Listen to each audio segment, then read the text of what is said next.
வானொலியில் நீங்கள் கேட்டு மகிழ்ந்த தென்கட்சி கோ சுவாமிநாதன் ஐயா அவர்களின் இன்று ஒரு தகவல். திருநெல்வேலி மாவட்டத்தில் கோவில்பட்டிக்கு பக்கத்தில் உள்ள ஊர் கடம்பூர். காமராசர் முதலமைச்சராக இருந்த காலம். கடம்பூரில் ஒரு பள்ளி சீரமைப்பு மாநாடு நடக்குது. அந்த பக்கத்தில் உள்ள பள்ளிக்கூடம்லாம் அதில் கலந்துக்குது. கண்காட்சி வேற, ஊர் பூரா விழா கோலம்.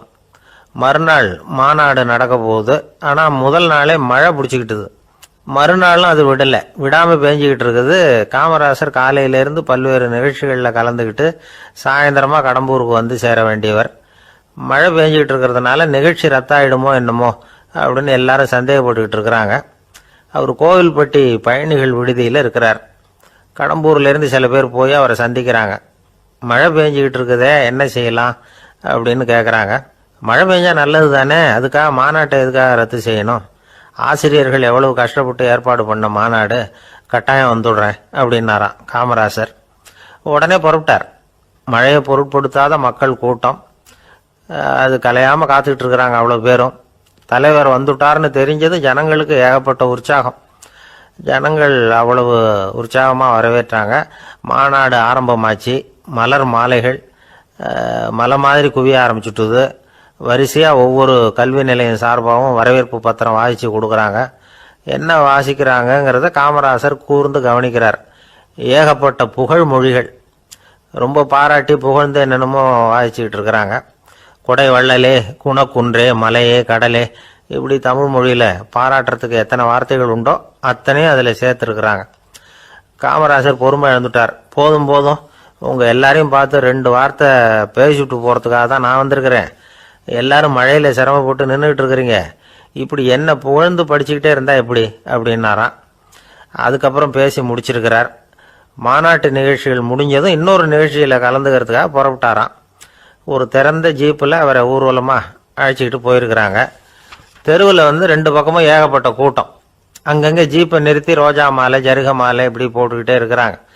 அதையெல்லாம் அப்படி அப்படியே வாங்கி அங்கங்கே நின்றுக்கிட்டு இருந்த குழந்தைகள்கிட்டையும் தாய்மார்கள்கிட்டையும் கொடுத்துக்கிட்டே போகிறார். அந்த சமயத்தில் கூட்டத்துக்கு அப்பால் ஒரு பெரியவர் கையில் ஒரு மல்லிகை சரத்தோடு நின்றுட்டு இருக்கிறார். அவரால் முண்டி அடிச்சுக்கிட்டு முன்னால் வர முடியல. காமராசர் இதை கவனிக்கிறார். அவ்வளவுதான், உடனே நிறுத்தப்பா வண்டிய அப்படிங்கிறார். ஜீப்பு நிற்கிது. டிரைவரை பார்த்து, அதோ பார், அங்கே ஒருத்தர் நிற்கிறார் பார், அவரை இங்கே அழைச்சிட்டு வா அப்படின்னாராம். கூட்டம் வழி விடுது. அந்த பெரியவரை கிட்டத்தில் அழைச்சிட்டு வர்றாங்க. காமராசர் அவரை பார்த்து, வாங்க வாங்க, நல்லா இருக்கீங்களா அப்படின்னு சத்தம் போட்டு உற்சாகமாக விசாரிக்கிறாராம். பெரியவர் கண்களில் கண்ணீர், பேச்சு வரல. மல்லிகை சரத்தை அவருக்கு போடுறார். கொஞ்ச நேரம் அவர்கிட்ட பொறுமையாக பேசிக்கிட்டு இருந்துட்டு அவரை அனுப்பி வைக்கிறார் காமராசர். பெரியவர் போனதுக்கு அப்புறம் காமராசர் பக்கத்தில் இருந்தவங்க கிட்ட சொல்கிறார் அந்த பெரியவரை பற்றி. அந்த காலத்தில் ரொம்ப கஷ்டப்பட்டவர் இவர், ஜெயிலுக்கு போனவர் அப்படின்னு ரொம்ப உருக்கமாக நெகிழ்ந்து போய் சொல்கிறார். இதில் ஒரு விஷயத்தை கவனிங்க. தன்னை புகழ்ந்து படிக்கப்பட்ட வாழ்த்து மடலை படிக்க வேணாம்னு தடுத்து நிறுத்தினார். எங்கேயோ ஒரு மூலையில் கையில் ஒரு 4 முழம் மல்லிகை சரத்தோடு ஒதுங்கி நின்றுக்கிட்டு இருந்த அந்த தொண்டரை அவ்வளவு பெரிய கூட்டத்துக்கு நடுவுலையும் தேடி கண்டுபிடிச்சி கிட்டத்தில் கூப்பிட்டு அவர் கொடுத்த அன்பு மாலையை வாங்கி கழுத்தில் போட்டுக்கிட்டார். அதுதான் காமராசர். தோல்விகள் கூட அவரை கொஞ்சம் கூட பாதித்ததில்லை. ஒரு பொது தேர்தலில் அவர் தோற்று போகிறார். தொண்டர்கள்லாம் அழறாங்க. அதில் ஒருத்தர் மெதுவாக காமராசர்கிட்ட போய், என்ன தலைவரே, நீங்கள் கூட தோற்று போயிட்டீங்களே அப்படின்னு கலக்கமாக சொல்லியிருக்கிறார். அதுக்கு காமராசர், நான் கூட தோத்து போறதுக்கு பேர் தான்ப்பா ஜனநாயகம் அப்படின்னார். ஒரு ஊர்ல ஒரு பெரிய ஞானி இருந்தார். அவர் படுக்கையில் இருந்தார். இன்னும் கொஞ்ச நேரம்தான் அவர் இந்த உலகத்தில் இருக்க போறார். அவரை சுற்றி ஏகப்பட்ட கூட்டம். ஏற்கனவே அவருடைய உபதேசங்களை கேட்டவங்க பல பேர் அவரை சுற்றி நிற்கிறாங்க. அந்த ஞானி மெதுவாக கண்ணை திறந்து பார்க்குறார். எல்லாரும் அவருடைய கடைசி வார்த்தையை கேட்கறதுக்காக அவளோட காத்துக்கிட்டு இருக்கிறாங்க. அந்த ஞானி மெதுவாக பேச ஆரம்பித்தார். நான் என்னுடைய வாழ்நாள் பூராவும் உங்களுக்கு நிறைய போதனைகள் சொல்லிக்கிட்டு இருக்கிறேன். பேரானந்தம், மகிழ்ச்சி, தியானத்தன்மை, இதை பற்றியெல்லாம் சொல்லியிருக்கிறேன். இப்போ நான் வேற ஒரு கரைக்கு போய்கிட்டு இருக்கிறேன். நான் இனிமேல் இந்த கரையில் இருக்க மாட்டேன். நீங்கள் நான் சொன்னதையெல்லாம் கேட்டீங்க, ஆனால் எதையும் நீங்கள் நடைமுறைப்படுத்தி பார்க்கல. எல்லாம் கேட்டதோடு சரி, அதோடு விட்டுவிட்டீங்க. அப்புறம் அதை தள்ளி போட்டுக்கிட்டே வந்துட்டீங்க. மேலும் அதை தள்ளி போடுறதுல எந்த பிரயோஜனமும் கிடையாது. இப்போ நான் போய்கிட்டு இருக்கிறேன். உங்களில் யாராவது என்னோட வர்றதுக்கு தயாரா அப்படின்னு கேட்டார். அவ்வளவுதான், யாரும் வாய திறக்கல. ஒரே மௌனம், சத்தமே இல்லை. ஒருத்தர் பார்த்துக்கிட்டே நிற்கிறாங்க. அந்த கூட்டத்தில் ஒரு ஆள், அந்த ஞானி கூடவே 40 வருஷத்துக்கு மேலே இருந்திருக்கிறான். அவனும் வாயை திறக்காமல் இன்னொருத்தன் முகத்தை பார்த்துக்கிட்டே நிற்கிறான். இந்த சமயத்தில் பின்னாடி நின்றுக்கிட்டு இருந்த ஒருத்தன் கையை தூக்கினான். ஞானி அவனை பார்த்தார். சரி, ஒருத்தனுக்காவது நம்மோட வர்றதுக்கு தைரியம் இருக்குது அப்படின்னு நினச்சார். ஆனால் அந்த ஆள் என்ன சொன்னான் தெரியுமா? ஐயா, நீங்கள் கேட்குறப்போ நான் உடனே எழுந்திருக்கல, கையை மட்டும்தான் தூக்கினேன். என்ன காரணம்னா, நான் எப்படி அடுத்த கரைக்கு வந்து சேர்றதுங்கிறது தெரிஞ்சுக்கிறதுக்காக தான். அந்த விவரத்தை மட்டும் இப்போ உங்ககிட்ட இருந்து நான் தெரிஞ்சுக்க ஆசைப்படுறேன். ஏன்னா இப்போ நான் உங்கள் கூட வர்றதுக்கு தயாராக இல்லை. எவ்வளவோ காரியங்களை நான் இன்னும் இங்கே முடிக்க வேண்டியிருக்குது. வீட்டுக்கு ஒரு விருந்தினர் வந்திருக்கிறார். என்னுடைய இளைய மகனுக்கு கல்யாணம் பண்ணி வைக்கணும். அதனால் இன்றைக்கி உங்கள் கூட வர முடியாது. அது மட்டும் இல்லை, இப்போ உங்கள் கூட அடுத்த கரைக்கு வந்தால் திரும்பி வர முடியாதுன்னு வேறு சொல்கிறீங்க. அதனால் இப்போ நான் வரல. இன்னொரு நாள் நிச்சயமாக நான் வர்றேங்க, வந்து உங்களை சந்திக்கிறேன். அதனால் இப்போ நீங்கள் இன்னொரு தடவை எங்களுக்கு விளக்கமாக சொல்லணும். ஏற்கனவே பல தடவை சொல்லியிருக்கிறீங்க. தயவு பண்ணி இப்போ ஒரு தடவை சொன்னீங்கன்னா சௌகரியமாக இருக்கும்.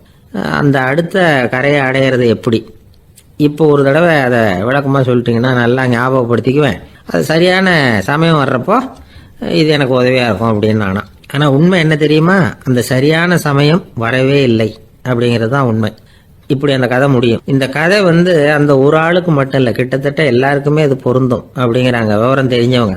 எல்லாருமே அந்த சரியான தருணத்துக்காக தான் காத்துக்கிட்டு இருக்கிறாங்களாம். அதுக்காக ஜோசியம் பார்க்குறாங்க, கைரேகை பார்க்குறாங்க, நாளைக்கு என்ன நடக்குங்கிற ஆவலில் எல்லாரும் காத்துக்கிட்டு இருக்கிறாங்க. ஆனால் அந்த ஒரு நாள் ஒருபோதும் வரப்போகிறதில்ல. நீங்கள் தள்ளி போடுறதுக்காக பல அர்த்தமில்லாத காரணங்களை தேடுறீங்க அப்படிங்கிறார் ஒரு ஞானி. காத்திருக்கிறதுலேயே நம்ம காலம் ஓடி போயிடுது. ஏன்னா இன்னைக்கு நாம் சிந்திக்கிறது நாளைக்கு நாம் சிந்திக்கிறது இல்லை. ஒவ்வொரு நாளும் ஒவ்வொரு மாதிரி போயிடுது. நாளைக்கு மறுநாளை பற்றியே சிந்திக்கிறோம். இப்படியே அது பாட்டுக்கு போயிடும். கரையை தொட்டு பார்க்குறது எப்போ, இதுதான் கேள்வி. நமக்கு வேண்டியப்பட்ட ஒருத்தர் ஒரு ரயில்வே பிளாட்ஃபாரத்தில் நின்றுட்டு இருக்கிறார். அங்கே இருக்கிறவங்க கிட்ட கேட்குறாராம், விசாரிக்கிறார். ஏங்க கிழக்க போகிற ரயில் போயிட்டுதுங்களான்னாராம். போயிட்டுதுன்னு இருக்கிறாங்க. கொஞ்ச நேரம் கழிச்சு ஏங்க மேற்க போகிற ரயில் போயிட்டுதுங்களான்னு கேட்டிருக்காரு. போயிட்டுதுங்களான் இருக்காங்க. அப்புறம் கொஞ்ச நேரம் கழிச்சு மறுபடியும் ஏங்க 10:30 மணி வண்டி போயிட்டுதான்னு கேட்டிருக்காரு. தொடர்ந்து காலையிலேருந்து சாயந்தரம் வரைக்கும் இப்படி ஒரே இடத்துல நின்றுட்டு கேட்டுக்கிட்டே இருக்கிறார். இதை பார்த்துக்கிட்டு இருந்த ஒருத்தர் அவர்கிட்ட ஏங்க நீங்கள் எங்கே போகணும் அப்படின்னு கேட்டாராம். இவர் மெதுவாக சொன்னாராம், இந்த ரயில்வே லைனை தாண்டி அந்த பக்கம் போகணும் அப்படின்னார். ஒரு ஊரில் ஒரு ஆள் இருந்தான். நிறைய பணம் சேர்த்தான். அவனுக்கு சம்பாதிக்க தெரியுமே தவிர செலவு பண்ண தெரியாது. மகா கஞ்சன். காசை கையில் எடுக்கவும் மாட்டான். எடுத்தால் செலவு செய்ய வேண்டியிருக்குமே. அதனால் இப்படியே அவன் காலத்தை ஓட்டி விட்டான். வயசாயிட்டுது. அவனுடைய மனைவி ஒரு நாள் கேட்டாங்க, இவ்வளவு நாளா நீங்கள் என்னை எங்கேயுமே அழைச்சிட்டு போனதில்லை, இப்போவாவது அழைச்சிட்டு போகக்கூடாதா அப்படின்னாங்க. எங்கே போகணும் சொல்லுன்னா. காசிக்கு போகணும், கங்கையில் குளிக்கணும்னாங்க. இவன் பார்த்தான், இதுக்கு ஏன் அவ்வளோ தூரம் செலவு பண்ணிட்டு போகணும், நம்ம ஊர் ஆற்றுலேயே குளிக்கலாமே, இதுவும் புண்ணிய நதி தான், இங்கே குளிச்சா அங்கே குளிச்ச பலன் கிடைச்சிரும் அப்படின்னா. சரின்னு 2 பேரும் ஆத்தங்கரைக்கு போனாங்க. அன்னைக்கு ஏதோ விசேஷம், நிறைய கூட்டம், நிறைய பேர் குளிச்சுக்கிட்டு இருக்கிறாங்க. கரையில் சில புரோகிதர்கள் நின்றுக்கிட்டு இருக்கிறாங்க. குளிக்கிறதுக்கு முந்தி அவங்க கிட்ட உட்காந்தா ஏதோ மந்திரம்லாம் சொல்லுவாங்க, கொஞ்சம் காசு கொடுக்க வேண்டியிருக்கும். அதனால இவன் என்ன பண்ணான், ஆத்தங்கரையிலேயே கொஞ்சம் தூரம் போனான். ஊரை விட்டு தள்ளி வந்துட்டான். அங்கே யாருமே இல்லை. அப்பாடான்னு சந்தோஷப்பட்டான். குளிக்கலாம்னு புறப்பட்டான். இந்த நேரம் கடவுள் பார்த்தார், இந்த கஞ்சனுக்கு ஏதாவது புத்தி போகட்டணும் அப்படின்னு நினைச்சார். உடனே ஒரு புரோகிதர் மாதிரி உருவத்தை மாத்திக்கிட்டு அந்த ஆள் முன்னாடி நின்னார். அவனுக்கு அதிர்ச்சி. இங்க யாருமே இருக்க மாட்டாங்கன்னு நினைச்சா இங்கேயுமே ஒரு ஆள் வந்துட்டாரு, என்ன பண்றதுன்னு யோசனை பண்ணான். புரோகிதர் உருவத்தில் இருந்த கடவுள் சொன்னார், இதை பாருங்க, இன்னைக்கு விசேஷ நாள், நீராடுறதுக்கு முன்னாடி சுயகல்பம் பண்ணிக்கிறது ரொம்ப நல்லது அப்படின்னார். என்கிட்ட பணம் எதுவும் இல்லையேன்னா. பரவாயில்ல, அப்புறமா கொடுங்க, வாங்கிக்கிறேன். ஆனால் ஒன்று, எவ்வளவு கொடுப்பீங்கிறத மட்டும் இப்போவே சொல்லி கொடுங்க அப்படின்னார். இவன் ரொம்ப யோசனை பண்ணான். ஒரு 10 பைசா தரேன் அப்படின்னா. சரின்னு ஒத்துக்கிட்டு எல்லா கிரியைகளையும் அவர் செஞ்சார். அதுக்கப்புறம் கணவனும் மனைவியும் ஆற்றுல குளிச்சாங்க. அவர் போயிட்டார். கொஞ்ச நாள் கழிச்சு அவன் வீட்டுக்கு வந்தார் கடனை வசூல் பண்ணுறதுக்கு. வாசலில் நின்றுக்கிட்டு இருந்த அவன் மனைவி இவரை பார்த்ததும் தயங்க ஆரம்பித்தாங்க. அந்த அம்மா கிட்ட விஷயத்த சொன்னார். அந்த அம்மா ஓடி போய் உள்ளே இருக்கிற தன்னுடைய கணவர்கிட்ட சொன்னாங்க. அவன் யோசனை பண்ணான், இப்போ வெளியில் போனால் அவனுக்கு 10 காசு கொடுக்க வேண்டியிருக்கும், அதனால் எனக்கு காய்ச்சல்னு அந்த ஆளுகிட்ட சொல்லிவிடு, இன்னொரு சந்தர்ப்பத்தில் என்னை வந்து பார்க்க சொல்லு அப்படின்னா. அந்த அம்மா போய் சொன்னாங்க. அப்படிங்களா, அப்படின்னா அவரை நான் உடனே போய் பார்க்கணுமே அப்படின்னு உள்ள நுழைய ஆரம்பித்தார். அவங்க மறுபடியும் இருங்க இருங்க தான் வரேன்னு சொல்லிவிட்டு உள்ள ஓடி விஷயத்தை சொன்னாங்க. இது எதுடா வம்பா போச்சு அப்படின்னு பார்த்தான். மனைவியை கிட்டத்தில் கூப்பிட்டான். இதோ பாரு, ஜன்னி கண்டு நான் இறந்து போயிட்டதா சொல்லிவிடு அப்படின்னா சொன்னாங்க. புரோகிதர் பார்த்தார். அப்படின்னா ஒரு வழியா இருந்து அவருடைய இறுதி சடங்குகளையும் நானே முடிச்சுட்டு போயிடுறேன் அப்படின்னார். உள்ள இருந்தவன் யோசனை பண்ணான், அந்த ஆள் என்ன விட மாட்டான் போல இருக்கு, அதனால ஒரு சவப்பெட்டியில் என்னை வச்சு தூக்கிக்கிட்டு மயானத்துக்கு போங்க பார்த்துக்கலாம் அப்படின்னா. புரோகிதரை விடுற மாதிரி இல்லை, கூடவே நடந்து போயிட்டு இருக்கிறார். அங்கே இறக்கி சடங்குகளை முடிச்சுட்டு தீ வைக்கிற நேரம் பொட்டிக்குள்ள இருந்த நம்ம ஆள் அலறி அடிச்சுட்டு வெளியில ஓடி வந்தான். புரோகிதர் உருவத்தில் இருந்த கடவுள் சிரிச்சார், தன்னுடைய சுய உருவத்தை காட்டினார். அதுக்கப்புறம் அவனை கூப்பிட்டு, இதை பாருப்பா, ஏன் இப்படி அல்லாடுற, ஏதாவது வர வேணும்னா கேள் தரேன் அப்படின்னார். அவன் யோசனை பண்ணான். பகவானே, ஒரே ஒரு வரம் தான் உங்ககிட்ட கேட்கணும்னா. என்ன வேணும் கேளுன்னார். அந்த 10 பைசா தட்சணையை தள்ளுபடி பண்ணா போதும் அப்படின்னா. கடவுளும் சரின்னு சொல்லிட்டு போயிட்டார். இப்படி ஒரு கதையை சுவாமி சிவானந்தர் சொல்லியிருக்கிறார். செல்வந்தர்கள் பல பேர் இப்படித்தான் இருக்கிறாங்க. தாங்களும் அனுபவிக்க மாட்டாங்க, அடுத்தவங்களுக்கும் கொடுக்க மாட்டாங்க. இது மாதிரியான கஞ்சர்களுக்கு இந்த உலகம் இல்லை அந்த உலகம் இல்லைங்கிறார் அவர். இந்த கதையில கடவுள் கடன் வசூலுக்கு வந்தது மாதிரி நம்ம ஊர் ஆள் ஒருத்தன் இன்னொருத்தர்கிட்ட 10 பைசா கடன் கொடுத்துட்டான். திருப்பி வாங்கறதுக்கு நடையா நடக்கிறான். கடைசியா கேட்டான், நீ எப்பதான் கடனை திருப்பி தரப்போற, அதை முடிவா சொல்லுன்னா. வர்ற வியாழக்கிழமை கண்டிப்பா கொடுத்துருவேன் அப்படின்னானா அவன். அன்னைக்கு நான் ஊர்ல இருக்க மாட்டேனே அப்படின்னானா இவன். அதனால என்ன, நானும் தான் அன்னைக்கு ஊர்ல இருக்க மாட்டேன் அப்படின்னானா. ஒரு ஊர்ல 4 நண்பர்கள் இருந்தாங்க. 4 பேரும் சோம்பேறிகள். 4 பேருக்கும் எந்த வேலையும் செய்யறதுக்கு உடம்பு வளையறதில்ல. இருந்தாலும் சோம்பேறித்தனத்துல ஒருத்தருக்கு ஒருத்தர் கொஞ்சம் வித்தியாசம் உண்டு. அதுக்கு தகுந்த மாதிரி அவங்களுக்கு பேர் அமைஞ்சு போச்சு. ஒருத்தன் கால் சோம்பேறி, இன்னொருத்தன் அரை சோம்பேறி, அடுத்தவன் முக்கால் சோம்பேறி, கடைசி ஆளு முழு சோம்பேறி. இவங்க 4 பேரும் நண்பர்கள். அப்புறம் எப்படி காரியம் நடக்கும்? 4 பேரும் ஒரு வீதியில் அப்படியே நடந்து போய்கிட்டு இருக்கிறாங்க. நல்ல பசி. எங்கேயாவது சோறு போடுவாங்களா அப்படின்னு பார்த்துக்கிட்டே வந்தாங்க. அவங்க வந்த வழியில் ஒரு ₹1 காசு கிடந்தது தரையில். அவங்க கண்ணில் அது பட்டுது. ஆனாலும் அதை குனிஞ்சு எடுக்கணுமே, அதுக்கு சோம்பேறித்தனம். முழு சோம்பேறி பார்த்தான். பக்கத்தில் வந்துக்கிட்டு இருந்த முக்கால் சோம்பேறி கிட்ட சொன்னானா, டேய் அதை கொஞ்சம் குனிஞ்சு எடுறா அப்படின்னானா.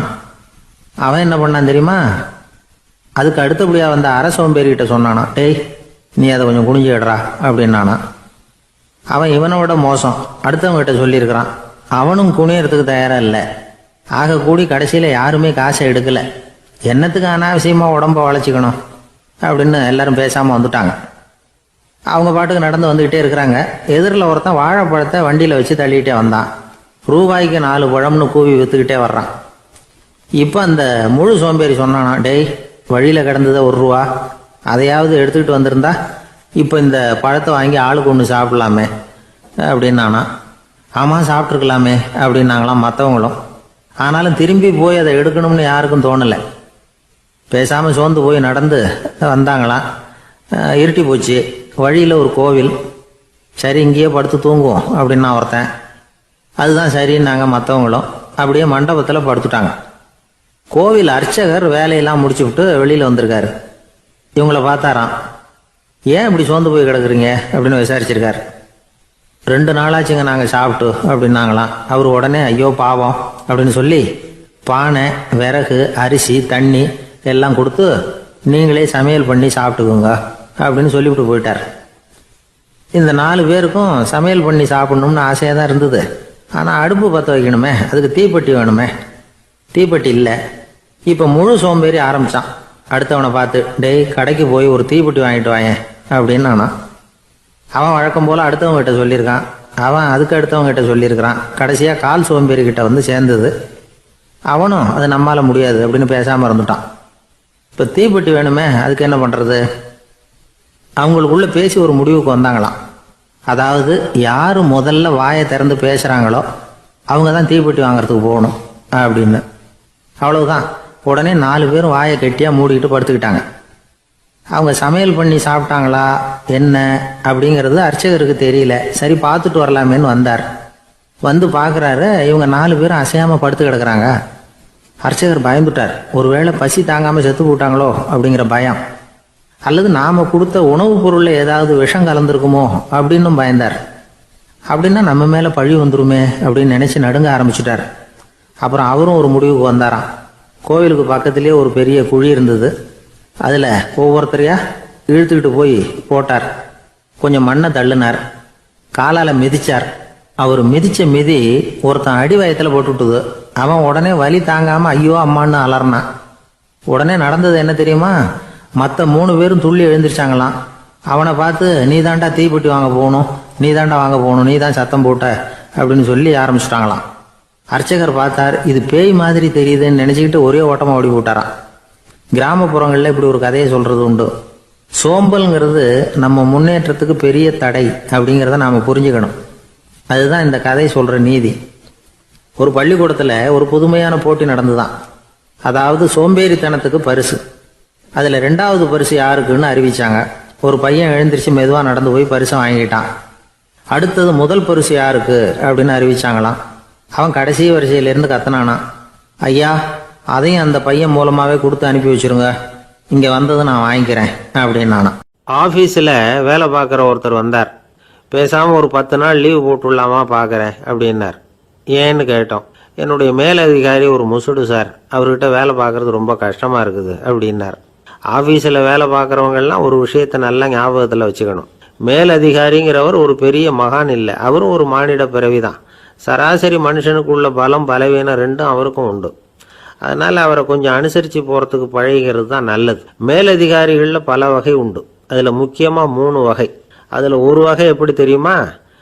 உங்களை ஒரு வேலை செய்கிற மெஷினாக மட்டுமே நினைக்கக்கூடிய வகை. இவங்கெல்லாம் எப்படின்னா, எங்கேயாவது வெளியூர் போயிருந்தா கூட அங்கேருந்து ஃபோன் பண்ணுவாங்க, அந்த வேலை என்னாச்சு, இந்த வேலை என்னாச்சு அப்படின்னு.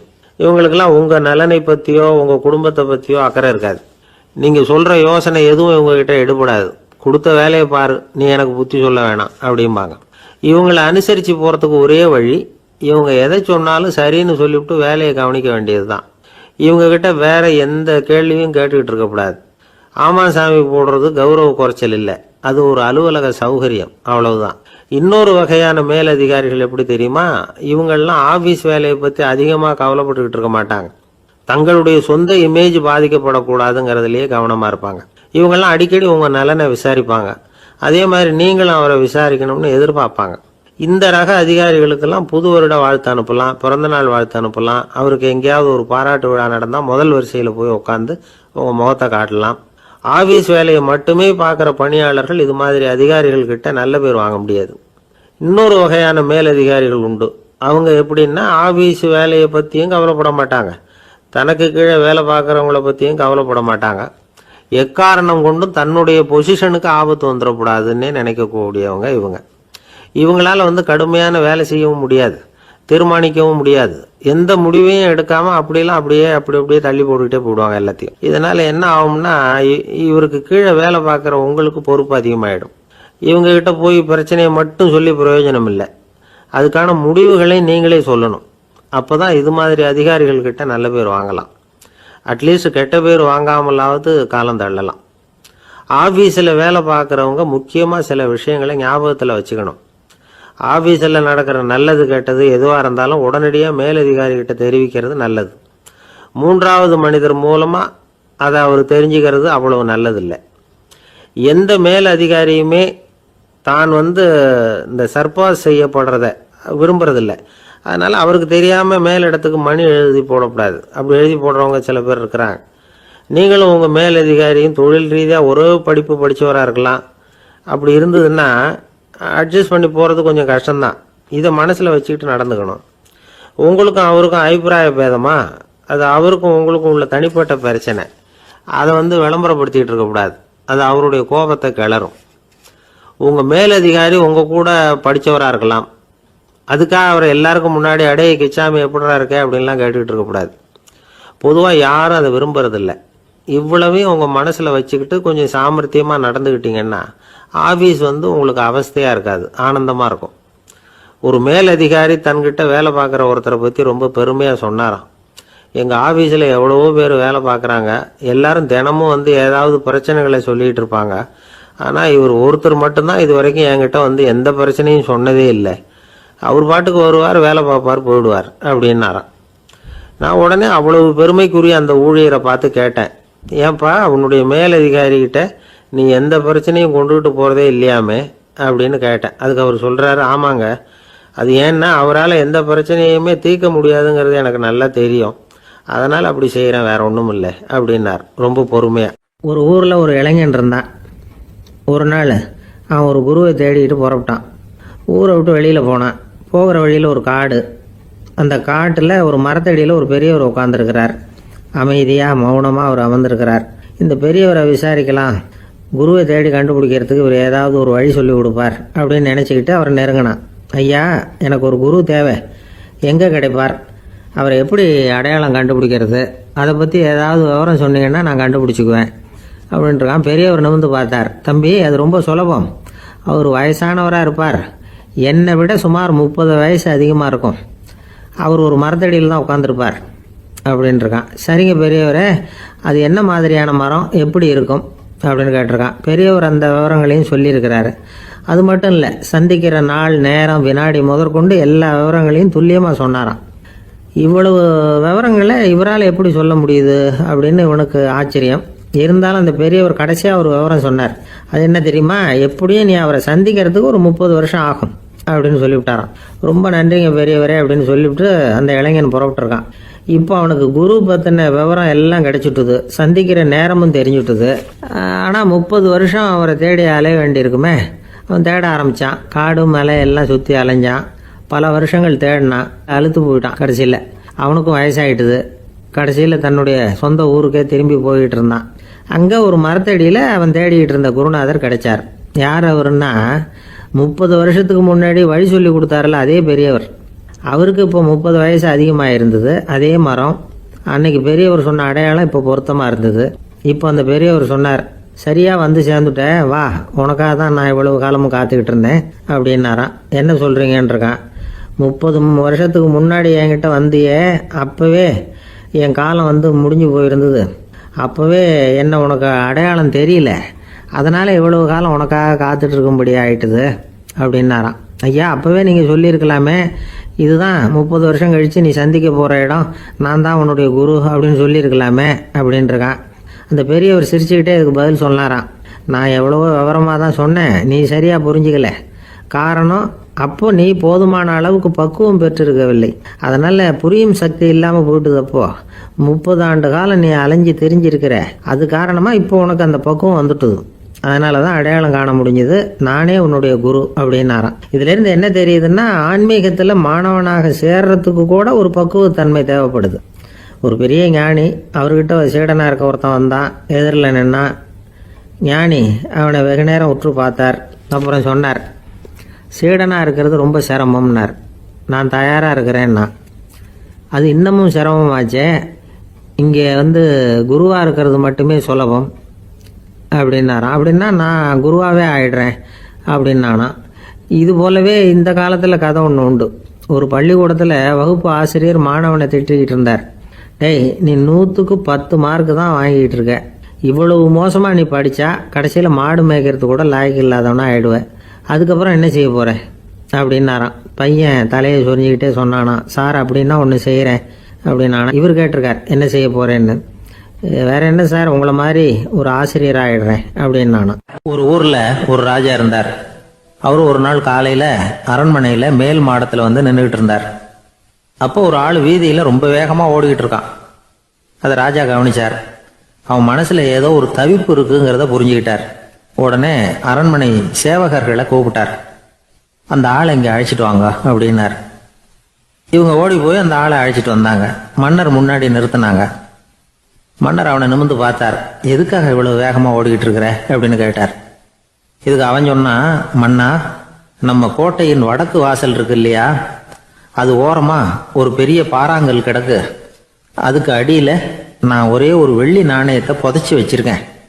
அது இப்போ எனக்கு தேவைப்படுது. என்னுடைய மனைவிக்கு ஒரு பரிசு வாங்கி கொடுக்க வேண்டியிருக்கு. அதுக்காக தான் அவசரமாக ஓடிக்கிட்டு இருக்கிறேன் அப்படின்னா.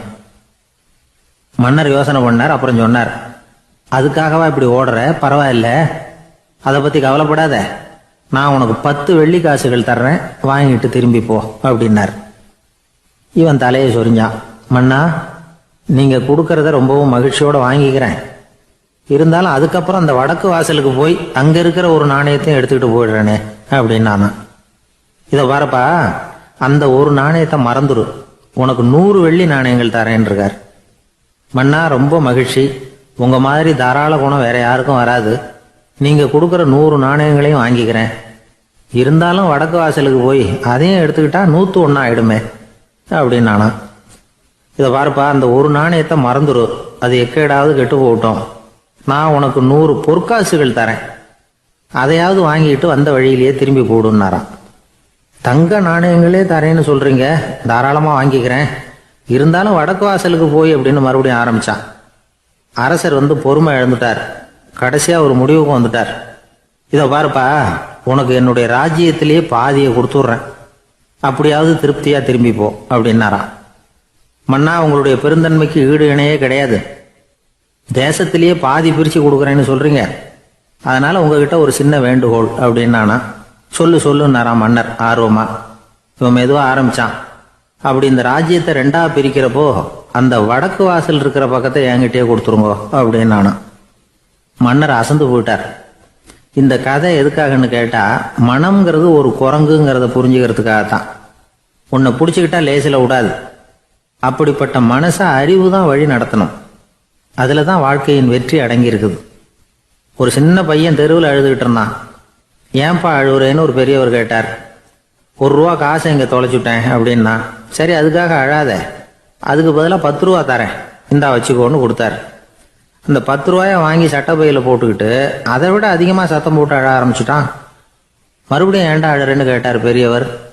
அந்த 1 ரூபாயும் கிடைச்சிட்டுதுன்னா இப்போ என்கிட்ட 11 ரூபா இருக்குமே, இப்போ 10 ரூபா தானே இருக்கு அப்படின்னு சொல்லிவிட்டு அழறான். இமயமலை அடிவாரத்தில் ஒரு மடம். அங்கே ஒரு சன்னியாசி இருந்தார். அவர்கிட்ட ஒருத்தர் வந்தார். சுவாமி, ஆசையை உதற நினைக்கிறேன், முடியல, ஒட்டிக்கிட்டே வருது அப்படின்னாராம். இப்படி உட்கார, ஒரு கதை சொல்கிறேன் அப்படின்னு சொல்லி அவர் சொல்ல ஆரம்பித்தாராம். அவர் சொன்ன கதை என்னன்னா, ஒரு ஊரில் ஒரு ஆள் இருந்தான். அவன் பேர் குப்புசாமி. அவன்கிட்ட எப்பவும் ஒரு பழைய தொப்பி இருக்கும், விடவே மாட்டான். அதனால் அவனை எல்லாரும் தொப்பி சாமி அப்படின்னு தான் கூப்பிடுறது வழக்கம். ஒரு புது தொப்பி வாங்கிக்கப்படாதாப்பா அப்படின்னு நண்பர்கள்லாம் சொல்லி பார்த்தாங்க. பணத்துக்கு எங்கே போவேன் அப்படின்னு விட்டானான். பணம் வச்சிருக்கான், செலவு பண்ண மனசு வரல, மகா கஞ்சன். பழைய பாட்டில்கள்லாம் வாங்கி விற்றுக்கிட்டு இருந்தான். அப்படி ஒரு தடவை பழைய கண்ணாடி சாமான்களை ஏலத்தில் எடுத்தப்போ அதில் ஒரு அருமையான சென்ட்டு பாட்டில் கிடச்சிது. உடனே ஒரு ஐடியா பண்ணான். அந்த சென்ட்டை சின்ன சின்ன பாட்டில்களில் அடைச்சி ஜன்னல் ஓரமாக அடுக்கி வச்சுட்டான். அதை விற்றா நிறைய பணம் கிடைக்குமே, அதனால். இதுக்கு இடையில் ஒரு நாள் அவன் அப்படியே உட்காந்துருந்தான். அந்த நேரம் நண்பன் வந்தான். ஏண்டா, உன் பழைய தொப்பியை மாற்றப்படாதா? ஊரில் எல்லாரும் கேலி பேசுகிறாங்களே உன்னை தொப்பி சாமின்னு அப்படின்னு சொல்லி கேட்டிருக்கான். இந்த சென்ட்டு பாட்டில் விற்றதும் பணம் வரும், அதுக்கப்புறம் பார்க்கலாம் அப்படின்னு நானா. இவன் சரி வா, நீச்சல் குளத்துக்கு போயிட்டு வருவோம் அப்படின்னு கூப்பிட்ருக்கான் நண்பன். 2 பேரும் போனாங்க. அதே நேரம் அந்த ஊர் நீதிபதியும் அங்கே குளிக்க வந்தாராம். அவர்கிட்ட இருந்தது விலை வசந்த ஒரு புது தொப்பி. அதை அங்கே இருந்த ஸ்டாண்டில் மாட்டிவிட்டு குளிக்க போனார். இதுக்கிடையில் குப்புசாமி குளிச்சுட்டு வந்தான். அவனுடைய பழைய தொப்பியை காணலை. அந்த புது தொப்பியை பார்த்தா இது நண்பனுடைய வேலை தான் அப்படிங்கிறதாக புரிஞ்சுக்கிட்டு அதை எடுத்து மாட்டிகிட்டு வந்துட்டான். நீதிபதி குளிச்சுட்டு வந்து பார்க்குறாரு, தொப்பியை காணும். போலீஸில் புகார் கொடுத்தார்.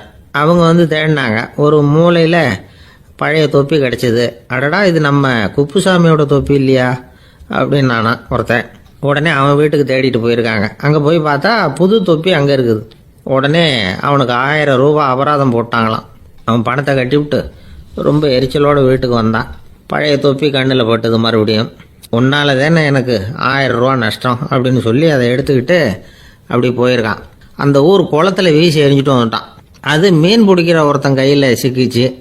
அவன் வர்ற வழியில் அதை எடுத்து வேகமாக வீசி எறிஞ்சான். அது நேராக குப்புசாமி வீட்டு ஜன்னல் வழியாக உள்ளே இந்த சென்ட்டு பாட்டில்கள் மேலே விழுந்து எல்லாம் உடஞ்சி நொறுங்கி போச்சு. குப்புசாமி பார்த்தான். தோட்டத்தில் ஆழமாக ஒரு குழியை வெட்டினான். அந்த தொப்பியை போட்டான், மூடிவிட்டான். இதை அடுத்த வீட்டுக்காரன் பார்த்தான். ஏதோ புதையல் தான் வச்சுருக்கான் போல இருக்குன்னு நினச்சான். போலீஸில் போய் புகார் கொடுத்துட்டான். மறுபடியும் போலீஸ் குழியை தோண்டினாங்க. பழைய தொப்பி மறுபடியும் வெளியில் வந்தது. எல்லாரும் சிரிக்கிறாங்க. அன்னைக்கு ராத்திரியே அந்த தொப்பியை எடுத்துக்கிட்டு நேராக புறப்பட்டான். ஒரு கல்லில் அதை சேர்த்து கட்டி குடிநீர் தொட்டி இருக்கும்ல, அதில் போட்டுட்டு வந்துட்டான். இனிமேல் என்ன பண்ணும் பார்ப்போன்னு. ஒரு நாள் திடீர்னு குழாயெல்லாம் அடைப்பட்டு போச்சு. மாநகராட்சி அலுவலர்கள் வந்து என்னன்னு பார்த்தா அந்த பழைய தொப்பி குழாயை அடைச்சிக்கிட்டு இருக்குது. இது குப்புசாமியோட தொப்பிங்கிறது தான் எல்லாருக்கும் தெரியுமே. உடனே குடிநீரை வந்து பாழாக்கணத்துக்காக குப்புசாமிக்கு கோர்ட்டு 2500 ரூபா அபராதம் போட்டுவிட்டுது. அதையும் கட்டிவிட்டு வெளில வந்தான். கடைசியாக முடிவு பண்ணான். ஒரு நெருப்பு குச்சியை கிழிச்சான். தொப்பியை கொளுத்தினான். எரிஞ்சது. எடுத்து வெளில எரிஞ்சான். கொஞ்ச நேரத்தில் தீ அணைப்பு படம் வந்துட்டுது. ஆமாம், இவன் எடுத்து எரிஞ்சது வெளியில் விழுந்து வீட்டு கூரையே பற்றிக்கிட்டு எரிய ஆரம்பிச்சுட்டுது. அவனோட பணத்தாசையும் அதோட சேர்ந்து எரிஞ்சு போச்சான். இப்படி ஒரு கதை. இந்த கதையை சொல்லி முடித்தார் அந்த இமயமலை அடிவாரத்தில் இருந்த சன்னியாசி. இப்போ அந்த குப்புசாமி எங்கே இருக்கிறான்னு கேட்டார் எதிரில் இருந்தவர். இதோ உன் எதிரிலே இருக்கிறான், நான் தான் அந்த குப்புசாமி அப்படின்னாரான் அந்த சன்னியாசி. அந்த குப்புசாமி கிட்ட இருந்தது மாதிரி ஒரு பழைய தொப்பி நம்ம ஒவ்வொருத்தர்கிட்டையும் உண்டு. அதை எப்படி தொலைக்கிறதுன்னு தெரியாமல் தடுமாறிக்கிட்டு இருக்கிறோம். அது என்ன தொப்பிங்கிறீங்களா? அதுதான் நம்மை சூழ்ந்திருக்கிற மாயை அப்படிங்கிறார் சுவாமி சின்மயானந்தர். மெய்ஞானம் கிடைக்கிறப்போ மாயை வந்து எரிஞ்சு போகும் அப்படிங்கிறது அவருடைய கருத்து. நம்மால் ஒருத்தர் வேகமாக ஓடி வந்தார். காலில் மாட்டியிருந்த பழைய செருப்பு ரெண்டையும் ஆவேசமாக தூக்கி ஒரு கிணத்துல போட்டுட்டு வெறுங்காலோட நடந்து வந்துக்கிட்டு இருக்கிறார். ஏன் அப்படி பண்ணீங்க அப்படின்னு கேட்டோம். அந்த செருப்புக்கு சொந்தக்காரன் வந்து பின்னாடி வந்துக்கிட்டு இருக்கிறான், அதனால் அப்படி பண்ணேன் அப்படிங்கிறார் இவர். எனக்கு இது மட்டும்தான் சார் தெரியும், இதை தவிர வேறு எதுவும் தெரியாது அப்படின்னு சொல்லிக்கிட்டே காலம் தள்ளுறவங்க ரொம்ப பேர். அவங்கெல்லாம் கஷ்டப்பட வேண்டியிருக்கும். ஒருத்தர் தன்னுடைய தொழிலில் ரொம்ப கெட்டிக்காரராக இருக்கலாம். அதுக்காக எப்பவும் அதே ஞாபகத்தில் இருந்துக்கிட்டு உலகியல் அறிவு இல்லாமல் இருந்துடக்கூடாது. அது ஆபத்து. இதுக்காக நம்ம தாத்தா பாட்டிலாம் ஒரு கதை சொல்லுவாங்களே, கேள்விப்பட்டிருக்கீங்களா? ஒரு சமயம் ஒரு 4 பேர் சேர்ந்து வெளியூருக்கு பிரயாணம் போனாங்களாம். அந்த 4 பேர் எப்படி தெரியுமா? ஒருத்தர் வந்து வேதாந்தி, இன்னொருத்தர் சங்கீத வித்வான், 3வது ஆள் வைத்தியர், 4வது ஆள் ஜோசியர். இவங்க 4 பேரும் நண்பர்கள்.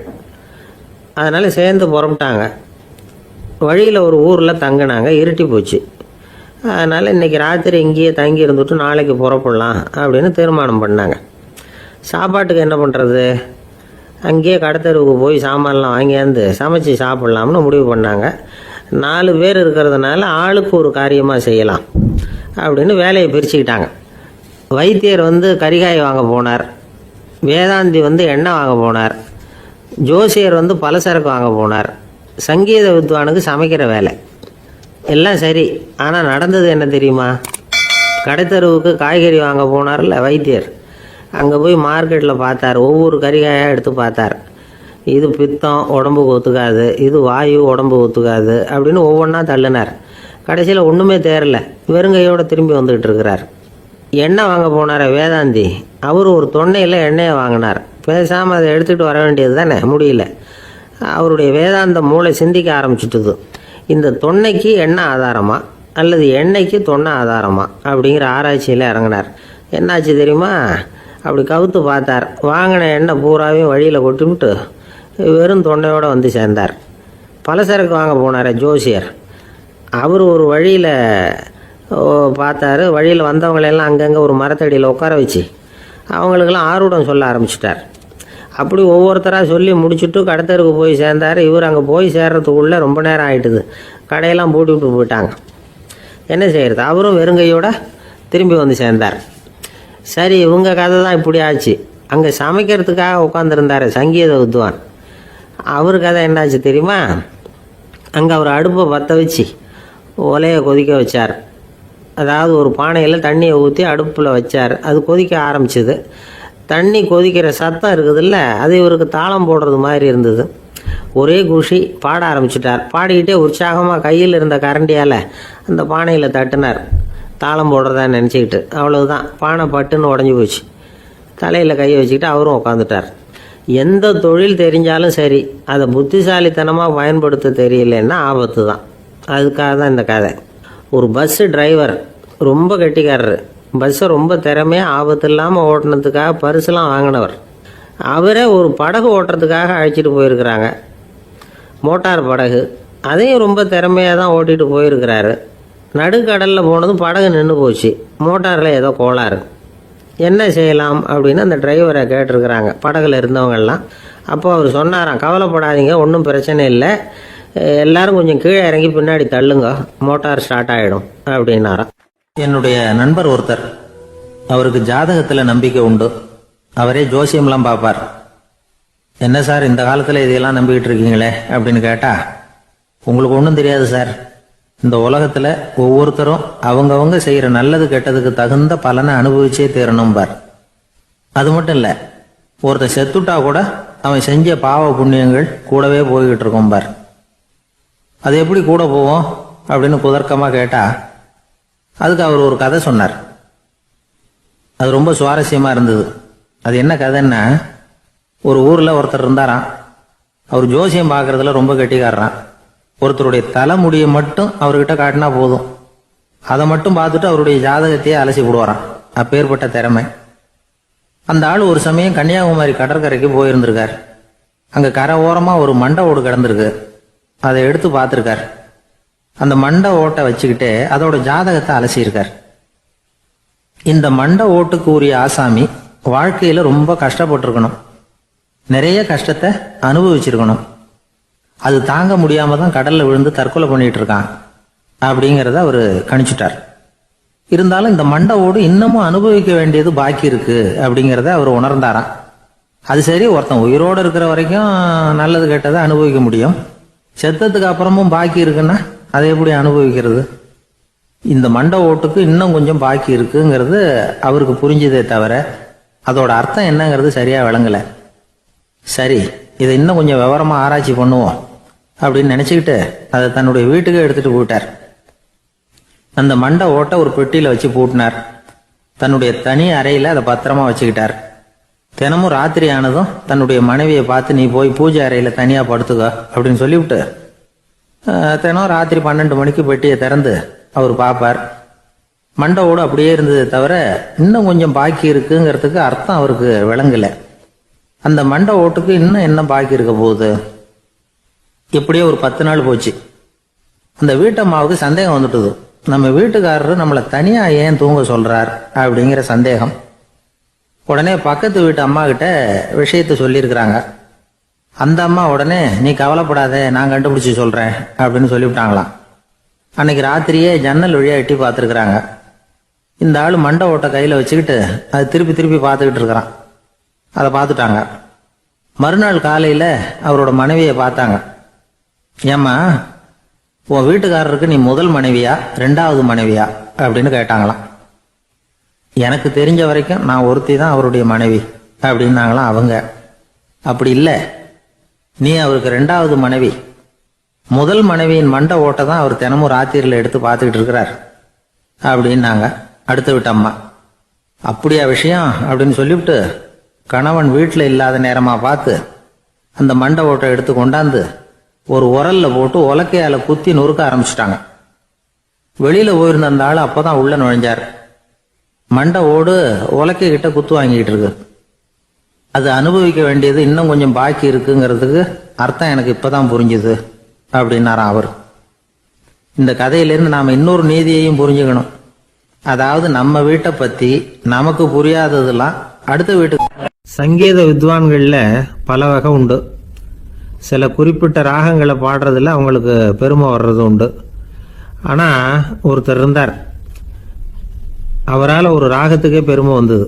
அந்த ராகத்தை அவர் வாசிச்சு கேட்கணும் அப்படின்னு சொல்லுவாங்க. அது என்ன ராகம்னா தோடி ராகம். சரி, அந்த வித்வான் யாருன்னா அவர் தான் திருவாவடுதுறை ராஜரத்னம் பிள்ளை. பேராசிரியர் கல்கி ஒரு சமயம் தம்முடைய பத்திரிகையில் எழுதினாராம். அதை அப்படியே படிக்கிறேன் கேளுங்களேன். ஆகா, ஸ்ரீ ராஜரத்னம் பிள்ளையின் தோடி ஆலாபனையை முதலில் கேட்டபோது அவருடைய கற்பனையை விட்டு தள்ளுங்கள். நம்முடைய மனதில் என்னென்ன இன்பமயமான கற்பனைகள் எல்லாம் உதித்தன.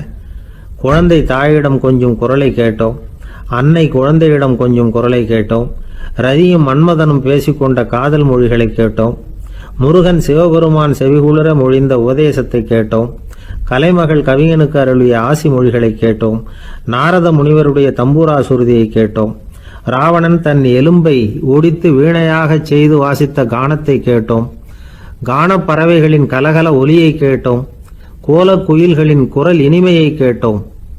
இப்படிலாம் பேராசிரியர் கல்கி விமர்சனம் எழுதியிருக்கிறார். திருவாவடுதுறை ராஜரத்னம் பிள்ளை அவர்களுடைய வாசிப்பை கேட்டுட்டு டி.என். ராஜரத்னம் பிள்ளை இறந்து போனார். அப்போ கவிஞர் கண்ணதாசன் எழுதினார், செவியனில் ஓடி எங்கள் சிந்தையில் ஓடி இந்த புவியெல்லாம் ஓடி நின்பார் பொங்கிய தோடி வேறெங்கு எவரிடம் போகும் ஐய இனி அதை காப்பார் யாவர் அவிந்தனின் சடலத்தோடே அவிந்தது தோடிதானும் அப்படின்னு எழுதினாராம். அந்த அளவுக்கு அவருடைய தோடியை ரசித்தவர்கள் உண்டு. அதே மாதிரி தோடின்னா என்னன்னு தெரியாமலே அவரை ரசித்தவங்களும் அந்த காலத்தில் உண்டு. அதாவது ஒரு பெரிய சபையில் இவர் வாசிச்சுக்கிட்டு இருக்கிறார். பாதியில் ஒரு பெரிய மனுஷன் உள்ளே வந்தார். அவர் உடம்புல பட்டு வேஷ்டி, ஜருகை, அங்கவஸ்திரம், வாயில் வெத்தலை, வாசனை புகையில, காதில் வைரக்கடுக்கன், கழுத்தில் தங்க சங்கிலி, கை விரல் பூரா மோதிரம், கையில் ஒரு வெள்ளி வெத்தலை புட்டி, உதவிக்கு 2 பேர் பக்கத்தில். இவ்வளவு பந்தாவோட வரார் கச்சேரி கேட்கறதுக்கு. இப்படி வந்தவர் முதல் வரிசையில் உட்கார்ந்தார். வித்வான் வாசித்து முடித்ததும் இவர் அவரை பார்த்து, ஐயா நீங்கள் தோடி வாசிக்கிறதுல ரொம்ப கெட்டிக்காரர்னு கேள்விப்பட்டிருக்கேன், அதை கேட்கறதுக்காக தான் மெனக்கிட்டு வந்திருக்கிறேன், அதை வாசிங்களேன் அப்படின்னாராம் இந்த பெரியவர். ராஜரத்னம் பிள்ளைக்கு ஒன்றும் புரியல. ஏன்னா இது வரைக்கும் அவர் வாசிச்சுக்கிட்டு இருந்ததே அந்த தோடி ராகத்தை தான். அதை வாசித்து முடித்ததும் அதை வாசிங்களேன்னு இவர் கேட்குறார். அப்படின்னா இவரோட ஞானம் எப்படிப்பட்டது? இவ்வளவும் கேட்டுட்டு இப்படி கேட்குறாரே அப்படின்னு அவர் யோசிச்சிருக்கிறார் ராஜரத்னம் பிள்ளை. உடனே என்ன பண்ணார் தெரியுமா? பக்கத்தில் ரொம்ப சாதுவாக சுருதி போட்டுக்கிட்டு இருந்த ஒரு முதுகில் ஓங்கி ஒரு குத்து விட்டாராம். அவருக்கு ஒன்றும் புரியல, எதுக்கு நம்மளை அடிக்கிறார் இவர், நம்மளை குத்துறாரு வித்வான்னு. அவர் அதிர்ச்சியால் இவர் நிமிர்ந்து பார்த்துருக்கார். அப்போ ராஜரத்னம் பிள்ளை சொன்னாராம், ஏய்யா ஐயா பெரிய மனுஷன், என்னுடைய பரம ரசிகர், தோடி ராகம் கேட்கணுங்கிறதுக்காக இவ்வளவு தூரம் வந்திருக்கிறார், முத வரிசையில் உட்காந்துருக்கார். நீ இந்த சமயம் பார்த்து தோடி ராகம் வாசிக்கிற நாதஸ்வரத்தை வீட்டில் வச்சுட்டு வந்துட்டியே, இப்போ ஐயாவுக்காக அந்த ராகத்தை நான் எப்படி வாசிக்கிறது அப்படின்னு சொல்லிவிட்டு மறுபடியும் முதுகில் ஒரு அடி கொடுத்தாராம். அடி வாங்கினவருக்கே சிரிப்பு அடக்க முடியலையா.